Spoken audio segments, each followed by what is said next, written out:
వల్లభనేని వంశీ గారు మొన్నటి వరకు సెంచరీ కొట్టి జైల్లో మొన్నైతే విడుదలయ్యారు. మరి ఈ నేపథ్యంలో మళ్ళీ వల్లభనేని వంశీ గారు అరెస్ట్ అయ్యే ఛాన్స్ ఉందా అంటూ కూడా వార్తలు అయితే వినిపిస్తున్నాయి. మరి దీని గురించి డిస్కస్ చేయడానికి మనతో పాటు డాక్టర్ దుర్గా వడ్లమాని గారు ఇప్పుడు మనతో ఉన్నారు. నమస్తే మేడం. నమస్తే అండి మేడం. మరి చూసుకుంటే వల్లభనేని వంశీ గారు మొన్నటి వరకు చూసుకుంటే సెంచరీ కొట్టారు అన్నట్టు తెలుస్తుంది జైల్లో. అలాంటిది మళ్ళీ వల్లభనేని వంశీ గారు మొన్న చూసుకుంటే బెయిల్ మీద అయితే విడుదలయ్యారు. మళ్ళీ వల్లభనేని వంశీ గారు అరెస్ట్ అయ్యే ఛాన్స్ ఉందంటూ కూడా వార్తలు అయితే వినిపిస్తున్నాయి. ఏమంటారు మేడం దీని గురించి? అంటే ఇక్కడ మీకు ఇవాళ సుప్రీంకోర్టు ఒకటి ఖచ్చితంగా తేల్చి చెప్పింది. ఇప్పుడు ఈయన సుప్రీంకోర్టుకి వెళ్ళారు కదా, అయితే హైకోర్టులో బెయిల్ పిటిషన్ వేశారు. ఆయన వేసినప్పుడు ప్రభుత్వ వాదనలు వినకుండా వాళ్ళు హైకోర్టు బెయిల్ ఇచ్చేసింది. ఓకే. అయితే ఇవాళ అదే అంటే హైలైట్ చేసింది సుప్రీంకోర్టు. మీరు అలా ఎలా చేస్తారు? ప్రభుత్వ వాదనలు పూర్తిగా వినాలి కదా. ఇప్పుడు ఒక కేసు ఉన్నప్పుడు రెండు పక్కల వాదనలు వినాలి కదండి, ఏకపక్షంగా నిర్ణయం తీసుకోకూడదుగా. అందుకని ఇవాళ వాళ్ళు ఏం చెప్పారంటే సుప్రీంకోర్టు, మీరు మళ్ళా ఈ కేసులో ఇరుపక్షాల వాదనలు వినండి, మేము మెరిట్స్ వైపు కానీ లేదు పీటీ వారెంట్ విషయంలో కానీ మేము కలగజేసుకోలేదు. సో అతనికి బెయిల్ పిటిషన్ క్యాన్సిల్ చేశారు సుప్రీంకోర్టు. చేశాక ఇప్పుడు మళ్ళా ఏం చేయాలంటే ఇరుపక్షాల వాదనలు వినాలి హైకోర్టు. విన్నాక దీని మీద ఒక జడ్జిమెంట్ వస్తుంది, అంటే మెరిట్స్ ఆధారంగా వాదనలు వినమని చెప్పారు. అయితే మీకు ఏం జరిగిందంటే ఒక వైపే వినేసి అతనికి వెంటనే హైకోర్టు బెయిల్ మంజూరు ఇచ్చేసేసింది. సో ఇవాళ అతను రిలీజ్ అయ్యి అతను బయట ఉంటే ఈలోగా అతను జగన్ని కలుసుకోవడం జరిగింది. తర్వాత పేర్ని నాని లాంటి వాళ్ళు ఏమన్నారు, వల్లభనేని వంశీ వస్తాడు, రాజకీయాలు చేస్తాడు అని ఒక స్టేట్మెంట్ కూడా ఇచ్చారు. అంటే వల్లభనేని వంశీ ఇవాళ బయట ఉండడం వల్ల, ఎందుకంటే ముఖ్యంగా అతను మైనింగ్ కేసులో అతను అరెస్ట్ అవడం జరిగింది మనకు తెలిసి, అక్రమ్ మైనింగ్ కేసు. కాబట్టి ఈ విషయాలన్నీ కూడా సుప్రీంకోర్టు అంటే అవన్నీ విన్నారు, సుప్రీంకోర్టు వినటం జరిగింది. కానీ ఓన్లీ పీటీ వారెంట్, అప్పుడు పీటీ వారెంట్ జారీ చేస్తే కూడా ఇతనికి బెయిల్ మంజూరు అయింది కాబట్టి పీటీ వారెంట్ పరిగణనలోకి తీసుకోలేదు. ఇప్పుడు మరి లుకౌట్ నోటీసులు రెడీగా ఉన్నాయి కాబట్టి పీటీ వారెంట్ మరి ఇప్పుడు పనికొస్తుందా? లేదు, ఈ కోర్టులో కేసు ఇప్పుడు మళ్ళా ఇరుపక్షాల వాదనలు వినాలి కాబట్టి ప్రభుత్వ వాదనలు కూడా విన్నాక హైకోర్టు నిర్ణయం తీసుకునే వరకు వీళ్ళు అరెస్ట్ చేయరా, ఇప్పుడు అరెస్ట్ చేస్తారా చేయరా అన్న దగ్గర ఈ అంశం ఆగి ఉంది. మామూలుగా అయితే మీకు లుకౌట్ నోటీస్ ఇచ్చినప్పుడు అరెస్ట్ చేసే అవకాశం ఉంటుంది. అయితే వల్లభనేని వంశీకి ఇప్పుడు ఆల్రెడీ అతను ఇంచుమించు 3 నెలల పైగా జైల్లో ఉన్నాడు. ఆయన వచ్చాడు బయటికి, వచ్చాక వెంటనే జగన్మోహన్ రెడ్డిని కలిశాడు.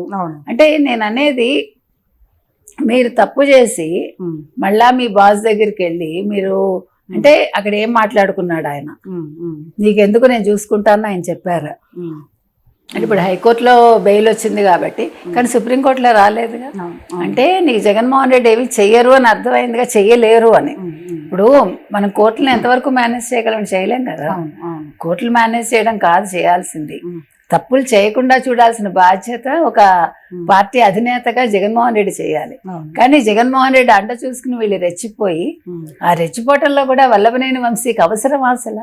ఇంకొకటి చూసుకుంటే మేడం, మొన్నటి వరకు వల్లభనేని వంశీ గారికి అనారోగ్యంతో కూడా బాధపడ్డారు. ఎప్పుడైతే ఆయన జైల్లో ఉన్నారో ఇప్పుడు కూడా ఆయనకి ముళ్ళ ఐసీయూలో కూడా జాయిన్ అయ్యారు.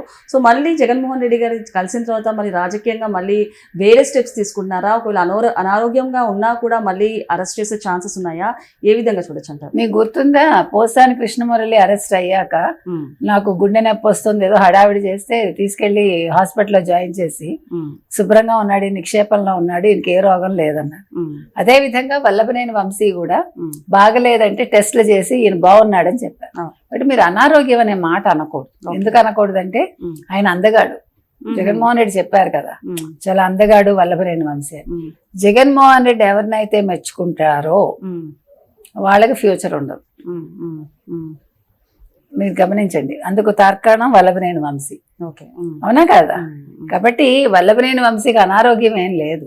వీళ్ళకి అనారోగ్యాలు నిన్నటి వరకు శుభ్రంగా ట్రిమ్గా వాళ్ళు హెయిర్ డై వేసుకుని అన్నీ చేసుకుని, హెయిర్ డై వేసుకోవడం గురించి మనకేం బాధ లేదా, ఆయన ఇష్టం. నేను అనేది ట్రిమ్గా ఉన్నారా లేదా, అంటే నీకు జైలుకి వెళ్ళేసి ఊహించింది జరిగేసరికి ఒక సైకలాజికల్ గా వాళ్ళు అప్సెట్ అవుతారు. మనం ఇంకొకటి ఏపీలో చూసుకుంటే లిక్కర్ స్కామ్ కానివ్వండి, వల్లభనేని వంశీ గారి కేసు కానివ్వండి, అలాగే విడుదల రజని కానివ్వండి, పిఎస్ రాజుగారి కేసు ఒక సంచలనంగా మారాయని చెప్పొచ్చు. అలాంటిది నిన్న జగన్మోహన్ రెడ్డి గారు ప్రెస్ మీట్ పెట్టి రేపు అధికారంలోకి నేను వచ్చిన తర్వాత నేను వద్దన్నా కూడా మా వాళ్ళు ఊరుకోరు, మీ అంత చూస్తారంటూ కూడా చెప్పారు. అండ్ అలాగే డైలాగ్స్ కి సంబంధించిన పోస్టర్లు ఏవైతే ఉన్నాయో మేము పెడితే మీకు వచ్చిన కష్టం ఏంటి, వీటికి సెన్సార్ ఎందుకు పర్మిషన్ ఇచ్చింది అలాంటప్పుడు అంటూ కూడా చెప్పడం జరిగింది.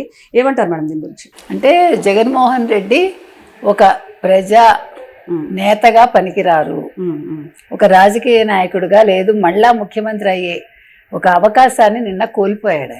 ఎందుకు కోల్పోయాడు? ఎప్పుడూ కూడా మీరు ప్రజల్ని పరిపాలించాలంటే ప్రజలను మంచి మార్గంలోకి మళ్లించాలి. యువతను ముఖ్యంగా మీరు మంచి బోధన చేయాలి యువతకి, అవునా కాదా? కానీ నిన్న ఆయన ఏం చెప్పాడు? నేను మళ్ళా అధికారంలోకి వస్తే 3 ఏళ్ళు మీరు కళ్ళు మూసుకుని తెరిచేసరికి మనం అధికారంలోకి వస్తాము, అప్పుడు నేను కార్యకర్తలు నేను కంట్రోల్ చేయలేను, చంద్రబాబు నీకు ఇది వార్నింగ్ అని చెప్పాడు. అంటే నేను కంట్రోల్ చేయలేను అని ఎప్పుడైతే అన్నాడో ఆయన ఒక అధినేతగా పనికిరాడు, ఒక రాష్ట్ర ముఖ్యమంత్రిగా పనికిరాడు. ముఖ్యమంత్రి అనేవాడు తన కార్యకర్తలనే కంట్రోల్ చేసుకోలేని వాడు, తన పార్టీనే కంట్రోల్ చేస్తాడు, పార్టీలో ఉండే ఎమ్మెల్యేలనే కంట్రోల్ చేస్తాడు, ఎంపీలనే కంట్రోల్ చేస్తాడు, అసలు ప్రజలకు ఎటువంటి పరిపాలన అందిస్తాడు. సో నిన్నను నాకు చేత కాదు, నా వల్ల కాదు అని జగన్మోహన్ రెడ్డి మీకు డైరెక్ట్ గా ప్రజలకి చెప్పాడు. కాబట్టి ఇది ప్రజలు గుర్తుంచుకోవాలి. ఇంకొకటి ఏంటంటే వాళ్ళని నేను కంట్రోల్ చేయలేను అంటూనే వాళ్ళు విధ్వంసం సృష్టిస్తారు అని ఎప్పుడైతే ఒక నేత చెప్పారో ఆ నేతగా ఆయన పనికిరాడు. విధ్వంసం సృష్టించే వాళ్ళు బయట తిరగటం కూడా మంచిది కాదు, వాళ్ళు వెళ్లాల్సింది జైలుకి, అవునా కదా? కాబట్టి రప్పరప్ప డైలాగ్స్ అంటే ఏం తప్పే ఉంది, మీరు సినిమాల్లో వాడలేదా ఏంటి? జగన్మోహన్ రెడ్డి ఏం మాట్లాడుతున్నారు మీరు? నువ్వు ఒక రాజకీయ నాయకుడివి, ఒక ముఖ్యమంత్రిగా పనిచేసావు, తర్వాత ఇప్పుడు ఎమ్మెల్యేవి, నువ్వేమనాలి? రప్పరప్ప డైలాగ్స్ వాడడం తప్పు, అది సినిమాల్లో వాడారు, సినిమా వరకు పరిమితం చెయ్యండి, నిజ జీవితంలో ఇది మంచిది కాదు, మనం నరకడాలు కాదు చెయ్యాల్సింది, ప్రజల హృదయాలు గెలుచుకోవాలని చెప్తారా? కాదు మా వాళ్ళు నరుకుతారు అడ్డం వస్తే మీకు ఇది వార్నింగ్ అని చెప్తారా? అంటే ఇక్కడ మీకు జగన్మోహన్ రెడ్డి అనే వ్యక్తి రాజకీయంగా ఏ రకంగానూ ఆయన మళ్ళా రాలేడు, ఆయన పనికి రాడు, ఆ రాజకీయ పార్టీ సమాధి అయిపోయింది. దానికి కారణం జగన్మోహన్ రెడ్డి అనేది నిన్న మనకి క్లియర్ కట్ గా అర్థమైంది. కాబట్టి జగన్మోహన్ రెడ్డి మూడేళ్ళు కళ్ళు మూసుకోండి మనమే వస్తామంటే 3 ఏళ్ళు కాదు, మీరు 30 ఏళ్ళు కళ్ళు మూసుకున్నా కూడా మీరు మళ్ళా రాజకీయాల్లో మీరు రాలేరు, రాజకీయాల్లో వచ్చినా మీరు ముఖ్యమంత్రి కాలేరు. ఆంధ్రప్రదేశ్ ప్రజలు పిచ్చివాళ్ళు కాదు, వాళ్ళు చాలా తెలివిగా ఉన్నారు, వాళ్ళకి ఆలోచన ఉంది. మమ్మల్ని నరికే నేతలు మాకు అవసరం లేదు, మాకు అభివృద్ధి చేసి మమ్మల్ని బాగా చూసుకునే నేతే మాకు కావాలి అని వాళ్ళు చంద్రబాబు నాయుడికి ఓటేయడానికి వాళ్ళు సిద్ధం అవుతారు. కాబట్టి నిన్న ప్రెస్ మీట్ ఏదైతే ఆయన పెట్టారో, అంటే మొన్న మిథున్ రెడ్డికి కూడా బెయిల్ క్యాన్సిల్ అయింది. సో అందుకని ఆయన అప్పుడే ప్రెస్ మీట్లు పెడుతూ ఉంటారు. ఒక ఇష్యూ వచ్చినప్పుడు ఆయన ప్రెస్ మీట్ పెడతారు, అంటే తన వాళ్ళకి, అంటే తప్పులు చేసిన వాళ్ళకి బెయిల్ రద్దు అయితే దాన్ని నువ్వు వెనకేసుకొస్తున్నావంటే, మీ వాళ్ళు మంచి వాళ్ళు అంటున్నావంటే, నువ్వు అసలు జగన్మోహన్ రెడ్డి ముఖ్యమంత్రిగా ఎలా పనిచేసావు, నువ్వు మళ్ళా ముఖ్యమంత్రి అవ్వాలని ఎలా అనుకుంటున్నావని మనం ప్రశ్నిస్తున్నాం. మనం ఫైనల్ గా చూసుకుంటే మొన్న వల్లభనేని వంశీని పేర్ని నాని లాంటి వాళ్ళు పరామర్శించారు. సో మరి ఈ నేపథ్యంలో పేర్ని నాని గారు కూడా కొన్ని తీవ్రమైన వ్యాఖ్యలు చేశారు. అంటే రప్ప అని డైలాగులు కొట్టడం కాదు, ఇక చీకట్లో ఇక్కడ కన్ను కొట్టంగానే అక్కడ వేసి పడేయాలంటూ కూడా ఆయన చెప్పారు, రెచ్చగొట్టే వ్యాఖ్యలు చేశారు. ఏ విధంగా చూడొచ్చు అంటారు? ఏమీ లేదు, వీళ్ళందరికీ రాజకీయంగా వీళ్ళు సమాధి అయిపోయారు అంతే. అంటే మీరు చంపండి నరకండి అని ఎప్పుడైతే ఒక అతను చెప్పాడో, ఒక వ్యక్తి, ఒక రాజకీయ వ్యక్తి చెప్పారో, వాళ్ళు అసలు సంఘంలో అక్కడ ఉండటానికి కూడా అర్హులు కాదు. వాళ్ళు ఉంటే జైల్లో ఉండాలి, లేదు రాష్ట్రం వదిలి వెళ్ళిపోవాలి. కాబట్టి ఇవాళ వైసీపీ నాయకులు ఎవరైతే చంపండి నరకండి అంటున్నారో, లేదు మా కార్యకర్తలు మేము కంట్రోల్ చేయలేము, పరిస్థితి చేయి దాటిపోయింది అని అన్నారు, ఆ రోజుతోటే ఆ పార్టీకి మనుగడ ప్రశ్నార్థకంగా మిగిలింది.